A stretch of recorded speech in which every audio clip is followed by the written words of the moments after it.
Hello students. हम start करने जा रहे हैं आज यूनिट 4 में लेक्चर नंबर 2 और जिसका हमारा आज का टॉपिक है बायनॉमियल प्रोबेबिलिटी डिस्ट्रीब्यूशन।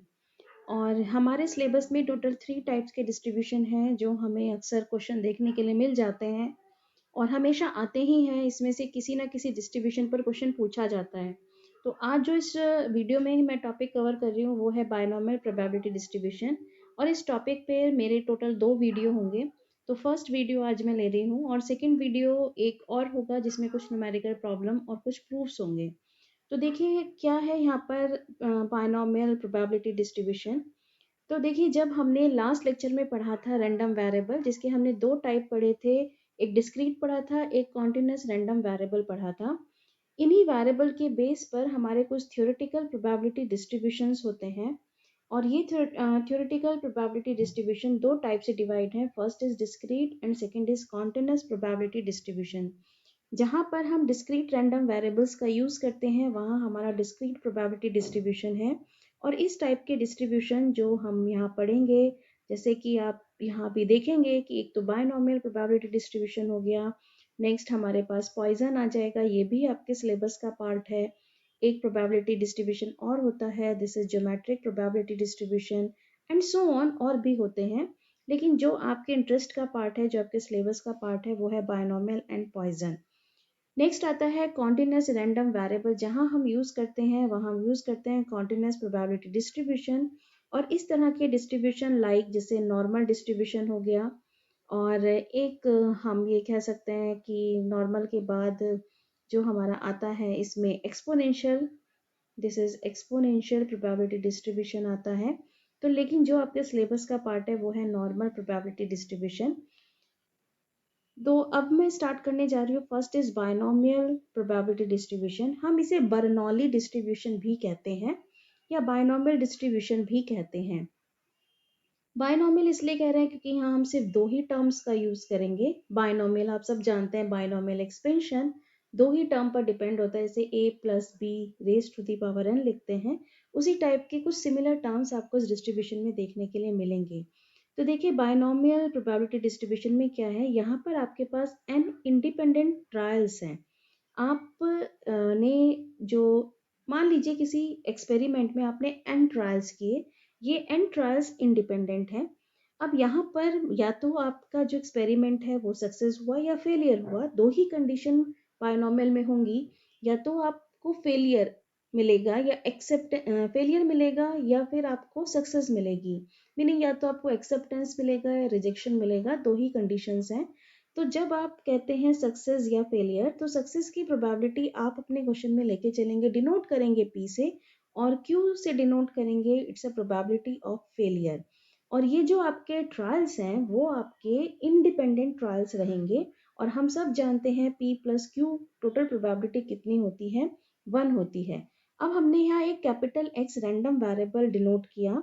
ये क्या डिनोट करता है कि आपके ट्रायल में नंबर ऑफ सक्सेस कितने हैं।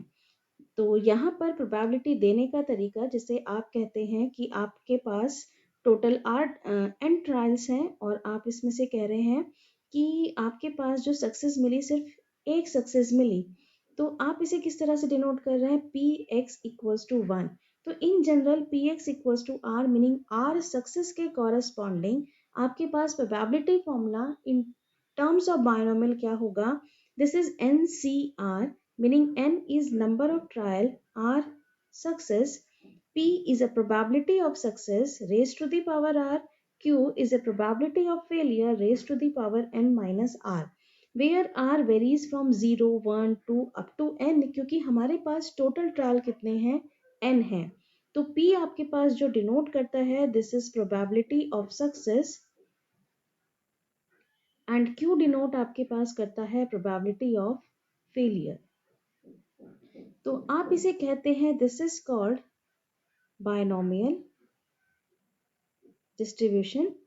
तो यहाँ पर यही मैं आपको बता रही हूँ कि जैसे आपने एक जनरल फॉर्मूला लिख लिया इन आर के फॉर्म्स में, कभी कभी हम इसे पी आर भी पढ़ते हैं, this is also called P R, meaning R success के कॉरेस्पॉन्डिंग। अगर हम यहीं पर आर की वैल्यू 0 रख दें, मीनिंग हमें कोई सक्सेस नहीं मिली, 0 सक्सेस के कॉरेस्पॉन्डिंग क्या फॉर्मूला होगा, तो इस फॉर्मूले में r के कॉरेस्पॉन्डिंग 0 आ गया, so NC0 p raise to the power r meaning p raise to the power 0 q raise to the power n।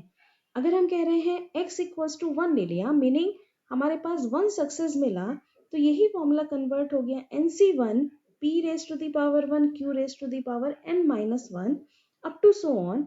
और n ट्रायल्स में n सक्सेस मिले तो NCN p raise to the power n, failure तो कुछ था ही नहीं, so q raise to the power 0।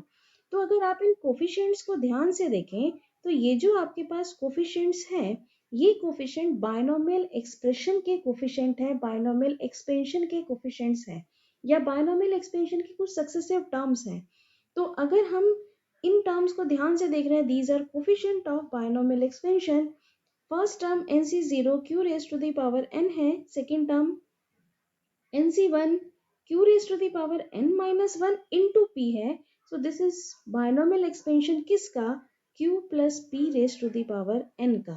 देखिए सिर्फ यहाँ दो टर्म यूज कर रहे हैं इसलिए बायनोमियल कह सकते हैं, या बायनोमियल एक्सपेंशन की तरह से यूज कर रहे हैं। सो q plus p raised to the power n it's a binomial expansion, तो इसीलिए इसका नाम है बायनोमियल एक्सपेंशन या बर्नौली एक्सपेंशन, बर्नौली डिस्ट्रीब्यूशन भी कहा जाता है।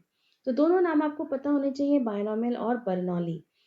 अब इसके बाद आता है कि हमारे पास यहाँ जो बायनोमियल डिस्ट्रीब्यूशन है, तो ये जो आपके पास नंबर ऑफ ट्रायल्स हैं ये एक तो फाइनाइट होने चाहिए, और जितने भी ट्रायल्स हैं वो आपके पास इंडिपेंडेंट होने चाहिए, और जो आपके पास ट्रायल है, जो आप हर ट्रायल कर रहे हैं, वहाँ दो ही पॉसिबिलिटी होंगी, या तो सक्सेस होगा या फेलियर होगा, और इसके बाद और कोई पॉसिबिलिटी आपके पास यहाँ नहीं होती। तो इन सब कंडीशंस को ध्यान में रखते हुए ही आप बायनोमियल प्रोबेबिलिटी डिस्ट्रीब्यूशन का यूज करते हैं। अब आता है कि हम यहाँ पर एक रिकरेंस रिलेशन पढ़ते हैं, इस रिलेशन को हम डायरेक्टली लर्न कर सकते हैं। This is P R plus 1 equals to n minus R over r plus 1 p upon q P R. अब यहाँ पर सब चीजें ऑलरेडी क्लियर हैं, वेयर n क्या है, n आपके पास ट्रायल्स हैं जो आपने टोटल ट्रायल्स लिए, p probability of success, q probability of failure and r जो भी हमसे पूछा जाएगा, this is r plus 1। Recurrence का मीनिंग क्या है, रिकरेंस रिलेशन हम कह रहे हैं, मीनिंग अगर आपको पहले वाले प्रीवियस की आपको प्रोबेबिलिटी पता है तो नेक्स्ट आने वाले की प्रोबेबिलिटी आप बता सकते हो। अगर मुझे ये पी आर प्लस 1 निकालना है तो मुझे सबसे पहले पी आर पता होना चाहिए। इसका मीनिंग सिंपल सा मीनिंग है कि अगर मुझे P1 फाइंड आउट करना है तो मेरे पास P0 नोन होना चाहिए। P0 की अगर मेरे पास वैल्यू है तो मैं P0 की हेल्प से P1 फाइंड आउट कर सकती हूँ, और अगर मेरे पास P1 की वैल्यू आ गई तो P1 की हेल्प से आप P2 फाइंड आउट कर सकते हैं, देन P2 की हेल्प से आप P3 फाइंड आउट कर सकते हैं। तो इसीलिए हम कहते हैं कि हम इसकी हेल्प से सक्सेसिवली हम प्रोबेबिलिटी फाइंड आउट कर पाते हैं, इसीलिए हम इसे रिकरेंस रिलेशन पढ़ते हैं। So P R plus 1 in terms of P are.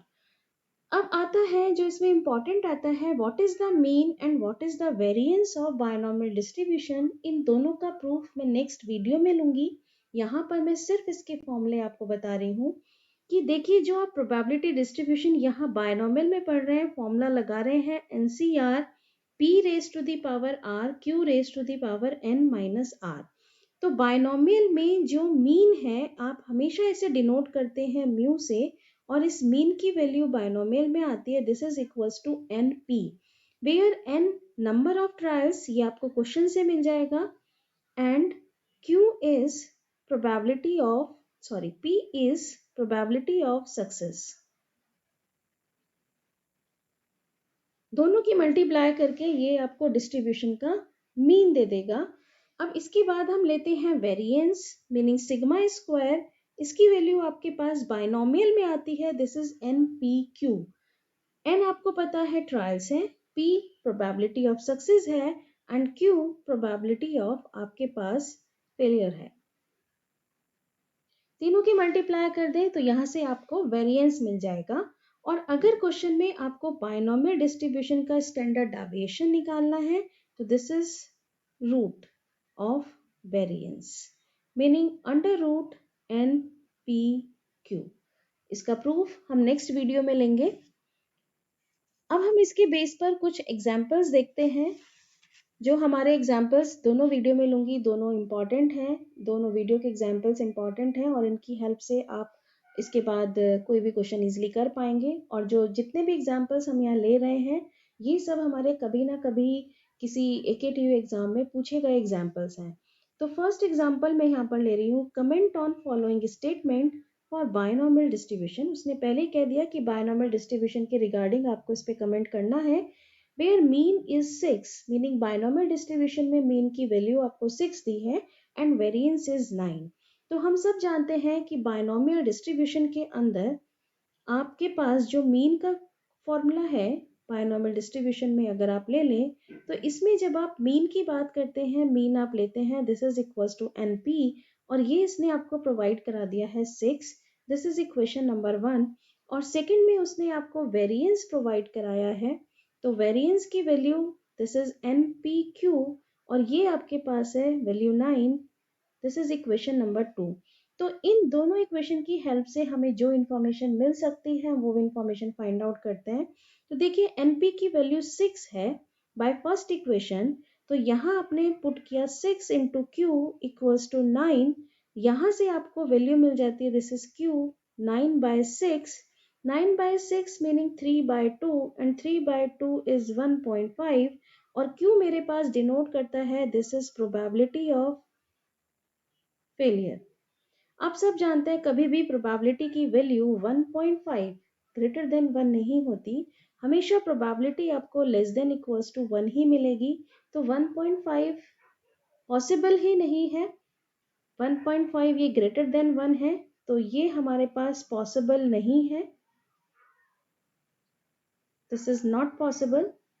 तो इसका मीनिंग ये जो आपको स्टेटमेंट दिया गया है ये स्टेटमेंट आपके पास क्या है, ये स्टेटमेंट फॉल्स है, दिस इज फॉल्स, ये स्टेटमेंट फॉल्स है। अब हम आते हैं इसी के सेकंड क्वेश्चन पर। इस तरह के क्वेश्चन कभी कभी 2 मार्क्स में पूछ लिए जाते हैं। तो नेक्स्ट क्वेश्चन पर आते हैं। नेक्स्ट क्वेश्चन है ए डाई इज थ्रोन 5 टाइम्स, तो नंबर ऑफ ट्रायल्स इसके अंदर आपके पास है 5। If getting odd number is success, अगर ऑड नंबर आ गया तो सक्सेस है। Find probability of getting at least 4 success. उसने कहा एटलीस्ट 4 सक्सेस, हाईलाइट करती हूँ एटलीस्ट 4 सक्सेस। यहाँ पर सबसे पहले हम प्रोबेबिलिटी निकालते हैं कि जब हम एक ट्रायल ले रहे हैं, सिंगल ट्रायल ले रहे हैं, तो ऑड नंबर आने की या हमारे सक्सेस होने की क्या प्रोबेबिलिटी है। तो जब आप एक किसी डाई को थ्रो करते हैं तो आपके पास जो सैंपल स्पेस बनता है, ये सैंपल स्पेस में एक डाई के 6 फेजेस हैं, या तो 1 मिलेगा, 2 मिलेगा, 3 मिलेगा, 4 मिलेगा, 5 होगा या 6 होगा। अब उसने कहा अगर ऑड नंबर आ गया तो सक्सेस है। तो यहाँ पर जो हमारे पास फेवरेबल केसेस हैं जो हमारे सक्सेस को दिखाते हैं, ऑड नंबर मीनिंग या तो 1 मिले, 3 मिले या हमें 5 मिले, ऐसे हमारे पास टोटल 3 केसेस हैं जो फेवरेबल केसेस हैं। तो हम यहाँ पर देखते हैं probability for getting odd number, this is equals to number of favourable cases divided by total cases आपके पास। तो number of favourable cases is 3 and divided by total cases is 6, so probability is 1/2। तो हम कह सकते हैं probability जो हमारे पास सक्सेस की प्रोबेबिलिटी है दिस इज 1/2। और ये सब जानते हैं कि P प्लस Q की वैल्यू ऑलवेज 1 है। अगर P हाफ है देन Q फेलियर की सक्सेस, फेलियर की कॉरस्पॉन्डिंग जो प्रोबेबिलिटी आ गई ये भी आपके पास आ जाती है 1/2। तो एक सिंगल ट्रायल के लिए आपने प्रोबेबिलिटी P और Q फाइंड आउट किए। टोटल ट्रायल 5 है। अब क्वेश्चन के अकॉर्डिंग मूव करेंगे। उसने कहा एटलीस्ट 4 टाइम्स, एटलीस्ट 4 सक्सेस तो हो, कम से कम 4 हो। तो कम से कम 4 में 5 भी पॉसिबल है, कम से कम 4 तो है ही बट 5 भी पॉसिबल है। तो यहाँ पर जो आपके पास प्रोबेबिलिटी होगी, तो प्रोबेबिलिटी वो आपसे कह रहा है कि जो आपके पास रैंडम वेरिएबल है वो कम से कम 4 हो, तो which is greater than equals to 4, meaning 4 तो हो ही x इक्वल्स टू 4 के लिए, बट 5 भी हो सकता है x इक्वल्स टू 5। तो यहाँ पर आपने दोनों केसेस में प्रोबेबिलिटी ली। फर्स्ट बायनोमियल के कॉरेस्पॉन्डिंग फॉर्मूला आपने अप्लाई किया, बायनॉमियल डिस्ट्रीब्यूशन लगाते हुए this is NCR P raise to the power R Q raise to the power N minus R। ये फॉर्मूला आप यूज कर रहे हैं यहाँ पर निकालने के लिए। तो देखिए P x equals to 4, number of trials is 5, this is 5, C R की value 4, this is 4 and P आपके पास आ गया 1/2 raised to the power R meaning 4 and Q is half raised to the power N minus R meaning 5 minus 4 plus next probability number of trials is 5, success be 5, this is 5C5 and P is half raised to the power R meaning 5 and Q raised to the power N minus R 5 minus 5। तो आपके पास अगर आप इसे solve कर लें तो आपको यहाँ से मिलेगा 1/2 raised to the power 4 and 1/2 raised to the power 1, total हो गया 1/2 raised to the power 5। ये आपने कॉमन किया, this is 5C4 plus 5C5। अब यहाँ पर आप सब लोग जानते हैं कि NCR कैसे निकाला जाता है। NCR की value this is factorial N upon factorial R factorial N minus R। तो इसकी हेल्प से आप इजीली वैल्यू निकाल सकते हैं। So 1/2 raise to the power 5, 5C4 this is equals to 5C1 value is 5, 5C5 value is 1, तो this is 6/2 raised to the power 5। Simplify कर लें तो आपको यहाँ पर आंसर मिल जाएगा, दिस इज 3/16। तो ये आपके पास प्रोबेबिलिटी आ जाती है एटलीस्ट 4 के कॉरस्पॉन्डिंग। इस तरीके से आई थिंक आपको ये क्लियर हो गया होगा कि यहाँ पर हमने बायनॉमियल का यूज किस तरीके से किया है। एक एग्जाम्पल हम इसका और देखते हैं। नेक्स्ट एग्जाम्पल लेते हैं। देखिए नेक्स्ट एग्जाम्पल में है ए बायनॉमियल वेरिएबल कैपिटल एक्स। उसने बायनॉमियल की बात कर दी है, मीनिंग सारे क्वेश्चन बायनॉमियल फॉर्मूला जितना लगेगा बायनॉमियल का अप्लाई होगा। Binomial variable capital x satisfy the relation 9p x equals to 4 equals to p x equals to 2 where n is 6, meaning जो ट्रायल्स हैं वो आपके पास दिए गए हैं 6। Find the value of parameter p जो डिनोट करता है probability of success and also find p x equals to 1। तो देखिए सबसे पहले हम यहाँ पर इसका बायनॉमियल की बात की तो बायनॉमियल डिस्ट्रीब्यूशन का फॉर्मूला लेते हैं p x equals to r। This is equals to NCR P raised to the power R Q raised to the power N minus R। अब उसने जो कहा उसके अकॉर्डिंग मूव करते हैं। उसने कहा P x equals to 4 put कर दीजिए, जहां N की वैल्यू उसने प्रोवाइड करा दी 6। ये N की वैल्यू 6 आ गई। यहाँ पर आपने N की वैल्यू 6 पुट करी और R की वैल्यू 4 उसने दे दी। सो P raised to the power 4 and Q raised to the power 6 minus 4, तो ये आपके पास बन गया 6C4 P raised to the power 4 Q square. Next उसने कहा P x equals to 2, तो हम इसकी वैल्यू भी निकाल लेते हैं P x equals to 2। So 6C2 P raised to the power 2 and Q raised to the power 6 minus 2, so 6C2 P square and Q raised to the power 4। अब question के according जो relation दिया गया है उस relation में हम अपनी वैल्यू पुट करते हैं। तो जो हमें गिवन रिलेशन दिया गया है this is 9 probability at x equals to 4 equals to probability at x equals to 2।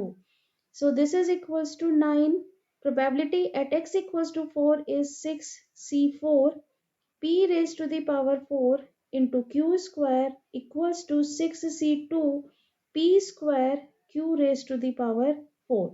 अब जिस तरीके से एक इक्वेशन को सॉल्व करते हैं उस तरीके से आप यहाँ पर अपने इक्वेशन को सॉल्व कर सकते हैं। जो टर्म कैंसिल होती है उस टर्म को आप यहाँ पर कैंसिल करें और वैल्यू फाइंड आउट करें। और एक चीज का ध्यान रखें कि ऑलवेज p प्लस क्यू हमेशा आप क्या कंसिडर करके चलते हैं, 1 लेते हैं। तो यहाँ पर देखिए आपके पास p स्क्वायर से ये पावर 2, q स्क्वायर से ये पावर रह गई रिमेनिंग 2, तो आपके पास एक रिलेशन आ जाता है this is 9 6C4 equals to और रिमेनिंग पावर यहाँ से p square equals to 6C2 into Q square. ये आपके पास वैल्यू मिलती है। अब हम यहाँ से वैल्यू निकालते हैं। सबसे पहले 6C4 क्या होगा आपके पास और 6C2 की क्या वैल्यू होगी। तो 6C4 की वैल्यू निकालने के लिए हम किस तरह से वैल्यू निकाल सकते हैं 6C4 की।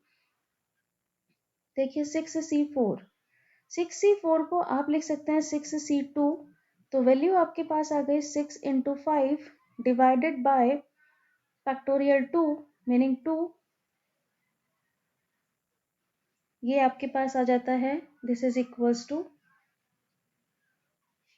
15। और यहाँ पर मैंने लिखा भी है कि 6C4 किसके इक्वल होगा 6C2 के होगा। चाहे तो मैं इसको डायरेक्टली कैंसिल भी कर सकती हूँ क्योंकि हम इससे जानते हैं NCR इक्वल्स टू होता है NCN-R। इस रिलेशन का यूज करते ही मैंने लिखा है 6C4 इक्वल्स टू 6C2। तो देखिए मैं यहाँ से इसको डायरेक्टली कैंसिल करके 6C4 6C2 कैंसिल हो गए तो आपके पास एक रिलेशन आ गया 9P² इक्वल्स टू Q²। एक सिंपल सा रिलेशन फॉर्म हो गया। अब इस रिलेशन की हेल्प से हमें क्या निकालना है। क्वेश्चन में पूछा उसने P। तो अगर उसने क्वेश्चन में P पूछा है इसका मीनिंग मुझे Q को एलिमिनेट करना है और Q को एलिमिनेट हम इसकी हेल्प से करेंगे। तो हमने Q की वैल्यू क्या पुट करने जा रहे हैं Q इक्वल्स टू 1 - P। ये हम वैल्यू पुट करने जा रहे हैं। तो यहाँ से हम अपनी एक इक्वेशन फॉर्म कर लेते हैं। This is 9P² equals to Q² meaning 1 - P का होल स्क्वायर। ओपन करते हैं इसे। दिस इज 9P² माइनस इसे मैंने कर दिया 1 - P का होल स्क्वायर इक्वल्स टू 0। एक क्वाड्रेटिक इक्वेशन फॉर्म कर रही हूँ। So this is 9P² minus whole square open किया 1 + P² माइनस का 2P इक्वल्स टू 0। और ये मेरे पास अब इक्वेशन बनती है। This is 9P² minus 1 - P² plus 2P equals to 0। So equation will be 8P² plus 2P minus 1 equals to 0. This is quadratic equation और मुझे यहाँ से वैल्यू मिल सकती है इजिली P की। तो या तो आप इसे फैक्टराइज कर लीजिए या कैलकुलेटर से आप इसकी डायरेक्टली वैल्यू भी देख सकते हैं कि इसके फैक्टर्स क्या आएंगे या इसके रूट्स क्या आएंगे। तो अगर आप इसके फैक्टर कर लें तो ये जो आपको इसके फैक्टर मिलेंगे ये फैक्टर आपके पास आ जाएंगे। This is 4P - 1 and 2P + 1। ये इसके फैक्टर आ गए। This is equals to 0। So P equals to 1/4 and P equals to -1/2।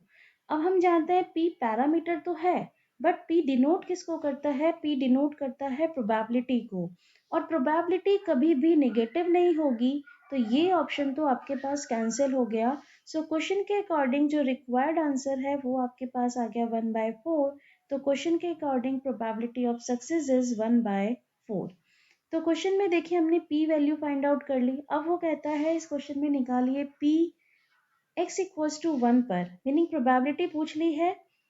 When x equals to 1 तो हमने फिर से अपना फॉर्मूला बायनोमियल का यूज किया NCR P raise to the power R Q raise to the power n - R। अब इसने हमें ट्रायल्स कितने दिए हैं। देखिए ट्रायल्स उसने दिए हैं 6। तो आपने यहाँ पर पुट किया 6C। x की वैल्यू उसने कहा 1। P आप ऑलरेडी निकाल चुके हैं। This is 1/4।